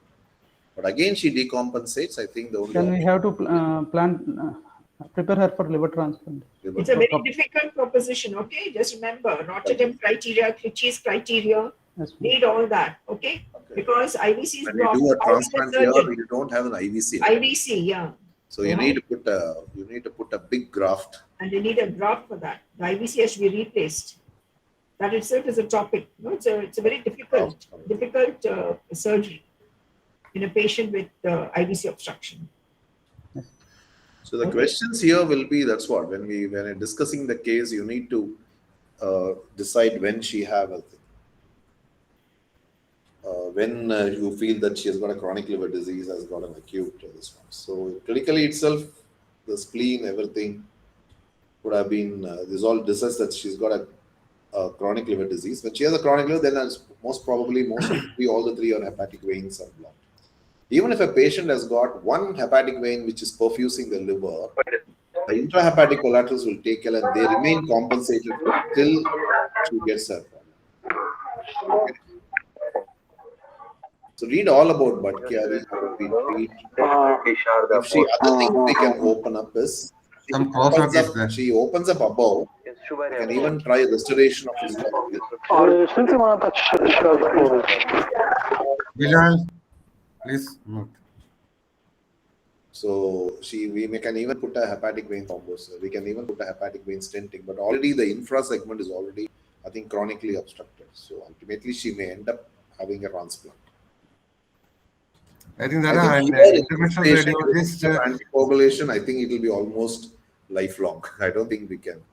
Likely to have some, because so young, she's likely to have some procoagulant workup, procoagulant which may come as positive. That's what. I think if diagnosed in the early phase, now interventional radiologists have a lot of role. Early phase? They do, direct thrombolysis by putting a catheter, thrombectomy. They put some subsequent. Then we can put even a hepatic vein stenting. Even one hepatic vein you open up, and if you can clear the IVC, probably we could still postpone her decompensation or for further some more time. Quickly, can we have the second case? Anyone coming up? So I'll just present this case. Somebody who's taking up this case. Dr. Anup and Dr. Yes, sir. Yes, sir. Yeah, Anup quickly, is just there? 10 minutes, sir. Yes, 10 sir. minutes. Okay. Can I have the first slide and second slide, please? So this man is a 69-year-old patient. He is actually a trustee of one of the temples. Can I have the second slide? No. Slide number 2, presenting complaints. Yeah. So he's got dysphagia of solids for 3 months. Occasionally, he says he gets up with nasal regurgitation, and whenever he is eating for 3 months, he has a hold up in the thing. And he actually went to a pulmonologist because there was a lot of nocturnal cough with a lot of expectoration, and he also had a retrosternal burning sensation for 3 months. So, sir, first the age of the patient is 70 years old. Patient having dysphagia, whether it is a progressive dysphagia mainly for solids or liquids, or for both are there. If nasal regurgitation is associated with any upper esophageal dysphagia symptoms like hoarseness of voice, any drooling of saliva, etc. The cough is associated with any fever or any aspiration symptoms. Whether the retrosternal burning sensation is subsided by any PPA use and all. No, Okay, what are the upper symptoms? see. You said drooling of saliva, hoarseness of voice. Anything else? Usually the upper esophageal patient present with the transfer dysphagia, the patient when the patient you are swallows, trying to see whether there's a neurogenic cause in the neurogenic cause or pharyngeal muscles. So what are the symptoms usually? Usually the patient present with the hoarseness of voice. The initial part, the initiation of the swallowing will be affected. Initiation, there will be difficulty in chewing of the bolus. There will be difficulty in transfer of the bolus to the mouth because of the any paralysis with the tongue muscles. Then also there will be aspiration, coughing at the time of swallowing. Attempted swallowing, then hoarseness of voice. Hoarseness of voice. These are the upper esophageal symptoms. Nasal regurgitation. Nasal regurgitation. Nasal tone of the voice. Nasal tone of voice. Okay, all this can palatal palsy, no? Yes, sir. What? Okay. So the patient has nasal regurgitation. Yeah, occasionally he says he gets up with a nasal regurgitation. And most of the times he has a blocking sensation in this one. And he occasionally has a retrosternal burning sensation. So 70-year-old man presenting like this. Can I have the next, please?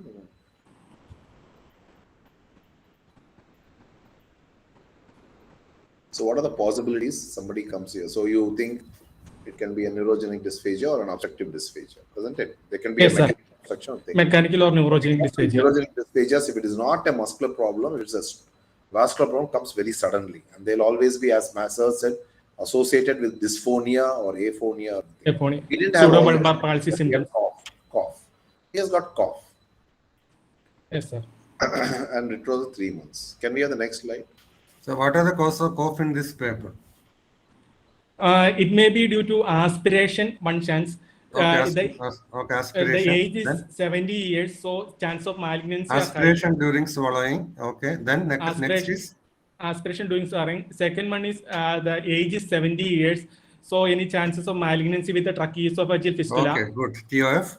The Um, third is then achalasia non-swallowing aspiration. When the patient is lying down, yes, for example, in achalasia and all, the entire food may achalasia lying regurgitate down, the patient back. regurgitate food.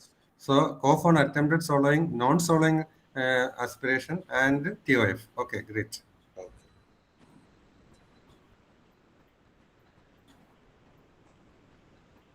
Yeah, he is prior to that he has been a reformed smoker, and now he was given some inhalers by the thing. They didn't find anything. They said inhalers, and he had a pneumonectomy for the left lung 10 years back because of some bronchiectasis he had. Okay. Yes, sir. Yeah. Go ahead. Next slide. Next slide, please. On examination, the patient is conscious oriented, no pallor, icterus cyanosis, left peripheral edema. He did not have anything. He didn't have. Most importantly, you look for nodes. No, you look for a Nodes. Yes, sir. Left supraclavicular node. Yeah. And Absent ironry. Dysphagia with the supraclavicular node. Where do you place the lesion? left Esophagus, esophagus or lower esophagus?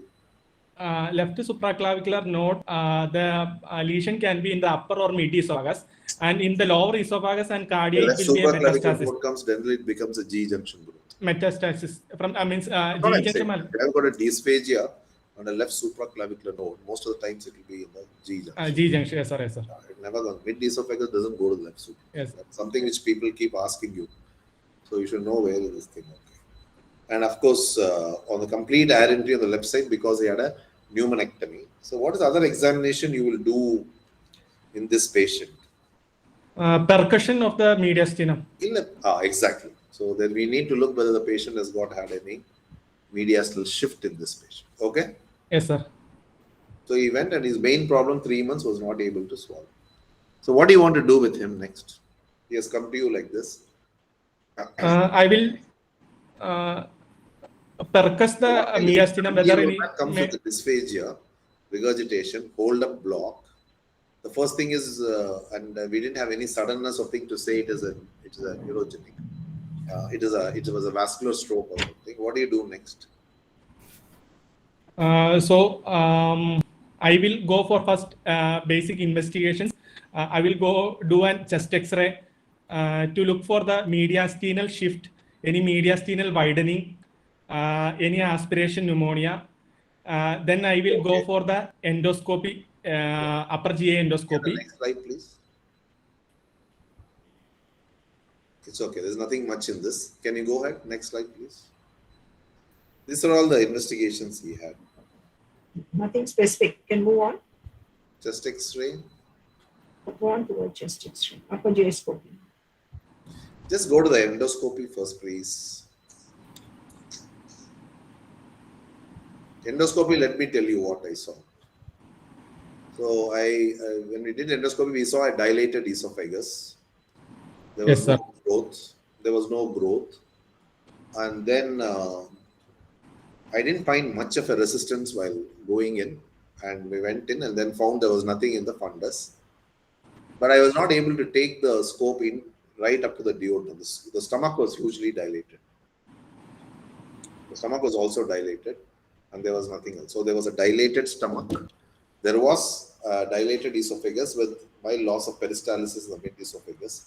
I did not really get in the classical resistance of this thing, but it was there. But you can see that on the retroflexion, this thing was quite this. But what was surprising was it took. I was not able to really take the whole thing. The scope was going through the long route, and so the stomach was also dilated. Okay, sir. Any stasis of food in the esophagus? There was no stasis in the food. Maybe probably thing, but your motility was a little less. Do you have the slide? Do you have the report of that or the patient? Yeah. What are the conditions when you will not be able to reach the pylorus while doing an endoscopy? Any G junction? G junction malignancy. No. You entered the Malignancy, stomach. yeah. Why are you asking you when you entered the stomach? I'm asking you a question. What are the conditions when you're not able to reach the pylorus? And you take about 15 So here the minutes. peristalsis is less, esophagus is dilated, stomach is also dilated. Hugely dilated stomach. Yeah, dilated stomach. And eventration. Eventration, yes. In eventration, you're not able. No, this is not gastric volvulus. When somebody wrote gastric volvulus, how will you diagnose endoscopically is you'll never be able to reach the antrum unless you derotate it. That's why I asked So the if you're question. going in the mid body, if you're not able to see the lumen, then you need to think of a gastric volvulus. Mesentery Gastric volvulus, axis. you will not be able. Mesentery I axis. didn't get you got a report like dilated stomach and lean for this thing. I already did this endoscopy, but stomach was dilated. I was surprised that it took some time for me to get into the DOD. What are the other situations when you cannot reach the stomach? There can be a distal obstruction, no? If there's a distal obstruction, the stomach will get usually dilated, no? Yes, madam. Then again. And This gastroparesis. is the D2, D3 obstruction. Gastroparesis. And gastroparesis. So D2, D3 obstruction. D2, D3, again, you're not able to reach the pylorus. Okay. So this is what happened. Then we went ahead. So so we thought this was a motility disorder. But in achalasia cardia, supposing this is a motility disorder, is it an achalasia? Only thing is I didn't find that there is no resistance at the G junction. But it's a dilated stomach. Also dilated stomach won't be there. Yeah. So which are the situations where you get atypical findings like some part looking like achalasia, gastroparesis, etc.? What are the diagnoses you should suspect? Myopathy, neuropathy, mixed pseudo obstruction. So visceral neuropathy and visceral myopathies. Myopathies. That is secondary to non-metastatic manifestation of a malignancy. So it may be a visceral Paraneoplastic or a visceral myopathy. Yeah. Okay. So one of the things where you can get is myasthenia. So I think you should probably look, but he didn't have any symptoms. Okay, can we go to the next slide? Immediately we did a barium swallow. I'll try to get it, but look at this barium swallow. It's not too much of a dilated esophagus. Not dilated. And this is going flow stem to the stomach. Okay. Yes. The only thing is we found that there's always a persistently this segment was little spastic. Okay. Yes, sir. This is the thing. So if I was not able to get a dynamic fill. Dynamic, that mid thing was really spastic. And you don't see much of a peristalsis here. Okay. Okay, sir. Much of a peristalsis. But the G junction, how will the barium swallow go in achalasia? The G junction will be constricted and there will be swallow. It will be constricted. It will take time it will to hold up. And when you see dynamically, the barium will go in squits. It will squid through. Yes. Okay, but here you see that It's this moves milking. nicely. It's called as milking. It's called as milking phenomenon. Okay. And you'll always do it in an upright posture. So there's Upright position. So initially they said motility disorder, but look at this. This is a featureless subslate esophagus, mildly dilated, but it's not classical of achalasia. Okay, next. Anyway, before we did barium, we did a manometry. I'm sorry, I didn't get all the films. In the manometry, what we saw was that IRP was 19. Okay, sir. But there was also a pan-esophageal pressurization was going on. More than 20%. Yeah, more than 20%. And we had a lot of premature contractions. So IRP was high. Pan-esophageal thing and premature contractions. Okay, this is what we think. And so this looks like possibly some Spastic achalasia type 2. because the too many premature contraction was there. But endoscopically it was not features or barium swallow. Stomach also dilated. So what do you think could have happened? So we got a CT thorax just to make sure that there is no any injury to the nerves during pneumonectomy surgery, something? We looked at the CT thorax just to see if there's any other thickening of the esophagus or thickening of any esophageal wall or something. Nothing was there. G junction was normal. So what could have happened? Any vagotomy was done. Injury to the nerve during pneumonectomy. Correct. Exactly. They got to me. Yeah. So this is basically, so we got a CT done, the thorax, just to look at it, but there's nothing much. And here also we did not, most importantly is esophageal wall thickening. So the clue here is there is a dilated stomach and there is a dilated esophagus. So what they have done probably, this thing, they have done a vagus nerve injury. Truncal, they got you. Yes, sir. They have done a vagus nerve injury during the Surgery. pneumonectomy. So when you have a vagus nerve injury, you can always develop esophageal motility dysfunction in these patients, and this can come either early or they can come much later. So even though the manometry was high IRP, and then probably there was a discoordinated contraction and the IRP was elevated, and she had fragmented and the synchronistic. So it is basically not an achalasia, but it is esophageal dysmotility following vagotomy, probably vagotomy during pneumonectomy. So when they take out the vagus, even slowly the stomach also got dilated. Yes, sir. How should you manage? He's coughing. And why is he got cough? It's because of the reflux from the stomach. Because of the reflex from the esophagus. Or look at this, centrilobar emphysema on the right lung. The pulmonologist fees, they all become emphysematous on the right side, so that also can produce some cough. At the same time, some reflux can also happen. How should you manage? 75-year-old patient. 75 will make us all old. No, that's okay. 75 is still young. Remember, most of our head of nations or head of states are all very old, and they get VVIP treatment. They'll make us old, these students. Okay. I don't know. I don't know. Now it's shown to be there seems to be a neuropathic dysmotility disorder. Do you think G point will work in this patient? But even the esophagus is involved. So esophagus dysmotility is there. Now, how will you manage? Patient is having cough, is having this problem. What can you do? Maybe you can do a G poem. Stimulators. You can release the pressure at the antrum level. This goes down. Ideally, the patient should undergo electrogastrogram also to assess the type of signals from the stomach. And if there is a lack of signals for the stomach, I think we'll have to put pacemakers for the stomach and tackle esophagus separately. Pacemaker. Can you go to the I think when somebody, Swapnika made some literature on this. Can you go to the next slide? Yeah, this is the classical after pneumonectomy. What are the esophageal motility disorders? Generally, they are more than 60 years. Is Swapnika around there? Yes, sir.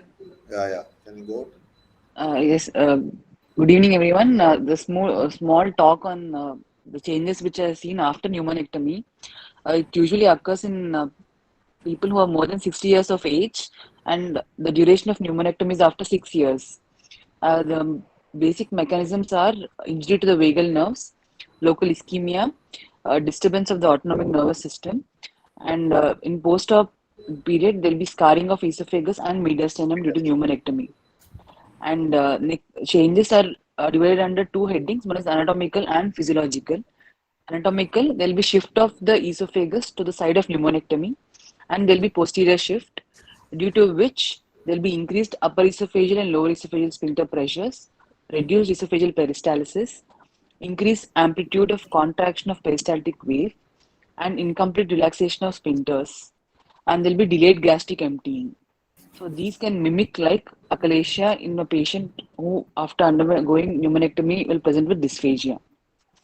But there's not much of literature there regarding what are the exact changes and how and the treatment.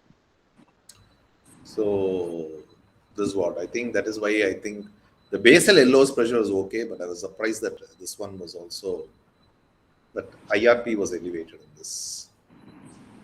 Just one small thing about this. Okay. Okay, sir. Okay, madam. Anything else? VCPT, sir. Yeah, what are the DD of megaesophagus, megaduodenum, and megacystis together? Chagas disease. Okay, yeah, infection. trypanosomiasis. Then congenital visceral myopathy, congenital visceral neuropathy are rare causes where it will look like achalasia. Okay, but there will be additional dilatation of the duodenum, and many patients will have dilated urinary bladder also because they have the same pathology in the urinary bladder. So I thought this is a small interlude, which we thought it could be achalasia, but this could be the Post pneumonectomy related changes. yes. I was surprised to find there were quite a few articles in this actually, but they are not very sure. None of us gave us an idea of how to treat this patient. It's basically because of the vagal this thing which goes on. NPK gastric emptying study can do, technician. Yeah, can do it. Yeah. Just to confirm the stasis and see whether the duodenum. It's more of a dysphagia. It doesn't even have vomiting. More dysphagia and cough. Cough could be this content. Time what the pulmonologist is saying is so much of emphysema, the right second also just to seem to have some response to prokinetic, but I'm not very sure.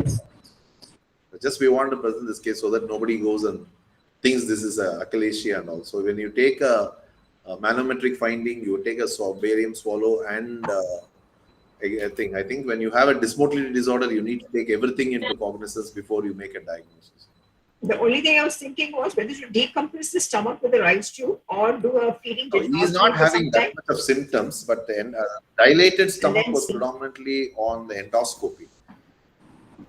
Dilated stomach, because in the usual achalasia, we don't have the dilated stomach. It just Dr. Solomon would always say, it is not a disease of the esophagus alone. I've seen a patient with colonic dysmotility in achalasia. Yeah, that could be a part of the visceral or neuropathy or myopathy. Neuropathy. Yeah. Visceral myopathy. He would always say, when he done a study where he showed achalasia, the stomach is always in the pelvis, hugely dilated stomach. He would always describe that based on his observation in achalasic patients. I was recalling that particular instance.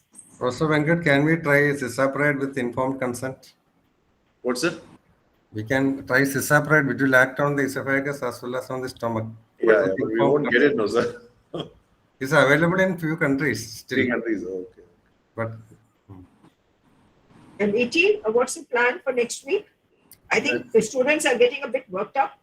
And we just allow them to relax. So shall we have clinics, or shall we give them time just to prepare themselves?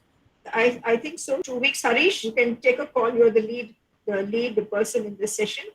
Do you want one more session on Tuesday? You do not want it. Because what I was planning is only OSCE, not long case, just short case like a ward rounds, so that 4 cases will be discussed. If at all they want, we will have an OSCE type. They're getting a bit worked up. That's what I'm finding. We don't want them to get stressed out. Yeah. You can be free, Harish. You can relax. You can just tell us and let us know whether you want a session on Tuesday. Our session will be on October 27th.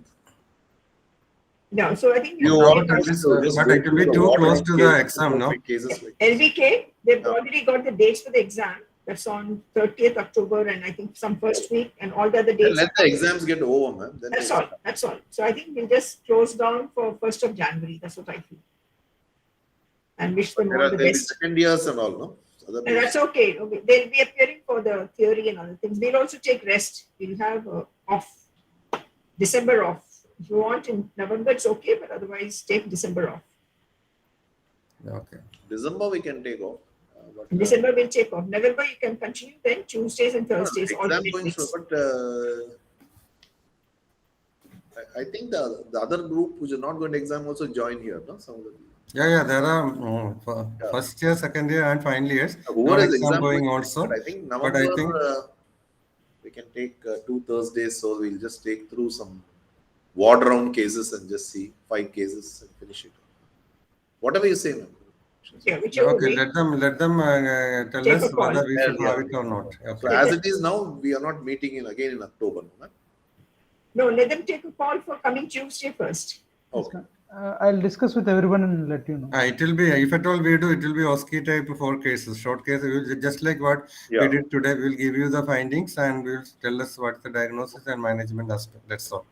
It won't be a long case discussion. Okay. Or if you want just an X-ray or something, let me see whether it's possible. So that you don't have to actively participate. You can just watch, listen, or something like that. Okay. We'll think about it. But for the time being, relax well. Okay.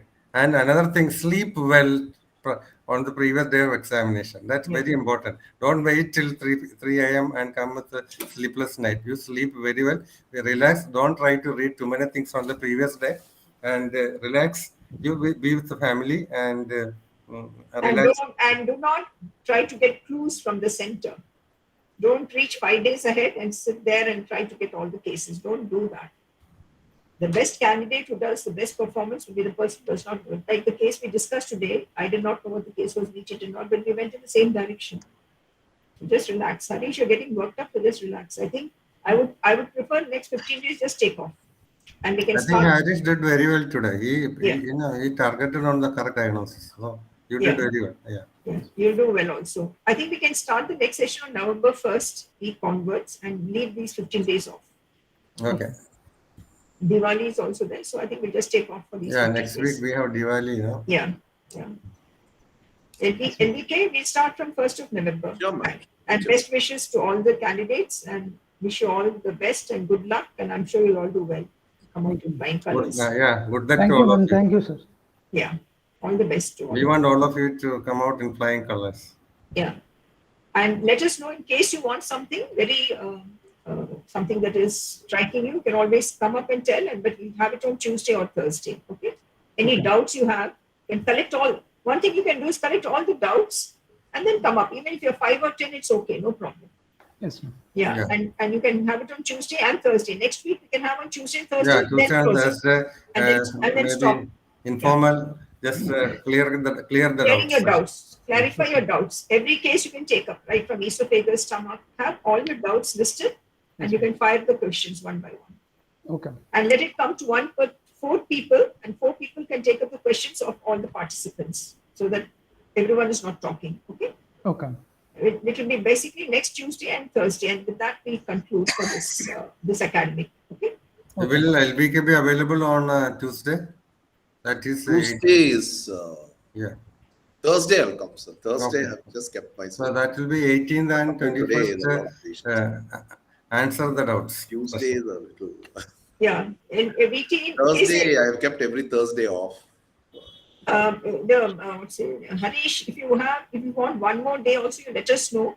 We'll just take that 1 hour. Only clarifying doubts. Okay, if you want an OSCE on 18th, please let me know. Otherwise, we will have it on 21st question answer session. Okay. 20th, sir. Which is that? 20th. Yeah, 20th. Sure. Not 21st, 20th. Okay. Okay. Sure. Okay, Yes, just sir. clarify and don't get worked up. We'll do what you want now for this next coming week. All the best and God bless. Thank you. Okay. All the Thank you, best. sir. Thanks. Good night, sir. Good night. Good night. Thank you, Good night. Vijay. Thank you, LBK. Thank Bye. you. Thank Get back home. Yeah. Yo, LBK still in hospital, huh? Yeah. He's a doctor. He's very busy. He was in Calicut last week. Then he was George Purin ka chela hai. He works Yeah. in midnight. Today I'm 2 hours earlier, actually. Okay. Take care. Okay. Bye. Relax. Good night. Bye-bye. Good night.